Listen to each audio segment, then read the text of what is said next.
Hello, welcome to my channel ডানা blog. সবাই কেমন আছেন বলুন। বৃষ্টি হচ্ছে কোথায় কোথায়।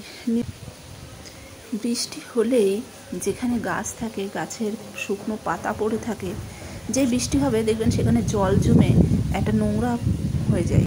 তো সেটাকে সঙ্গে সঙ্গে ক্লিয়ার না করলে আবার মশার উপদ্রব হবে। তো প্রত্যেকেরই দেখা উচিত সেটা। বৃষ্টি যেই হয়ে যাবে সঙ্গে সঙ্গে একটু ছাদটা সবাই গিয়ে দেখে আসবেন বাড়ির আশপাশে কোথাও জল জমে আছে কিনা।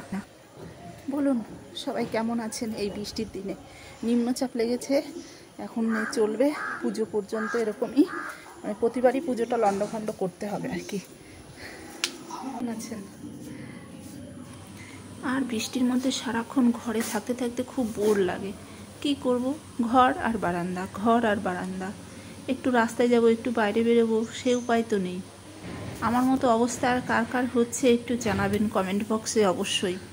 কার কার ভালো লাগছে আর কার বোরিং লাগছে। এমন ওয়েদারে না কেমন যেন বিরক্ত লাগে সারাক্ষণ ঘরের মধ্যে বসে থাকতে, তাই না? তো আপনারা কি ঘরেই বসে আছেন না বাইরে টাইরেও যাচ্ছেন?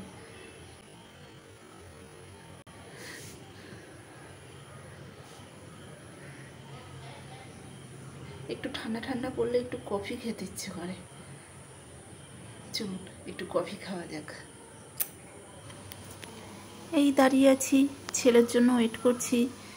এক্ষুনি চলে আসবে, 2:10 বাজে। ওদের আবার ছুটি হয়ে যায় 2:10-এর, 2টোর সময় ছুটি হয়, আসতে একটু 10 মিনিট লাগে।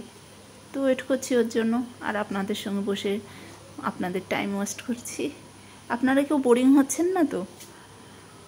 কী আর করবো, আমার সঙ্গী তো আপনারাই। এখন দেখছি আসছে কিনা, রাস্তার দিকে তাকিয়ে বসে আছি। বাইরে বৃষ্টি পড়ছে তো বাইরে গিয়ে দাঁড়াবার মতো নেই। ছাতা মাথায় দিয়ে দাঁড়ানো যায়, কিন্তু ফালতু অকারণে। তো সবাই অবশ্যই সাবস্ক্রাইব করে সঙ্গে থাকবেন কিন্তু।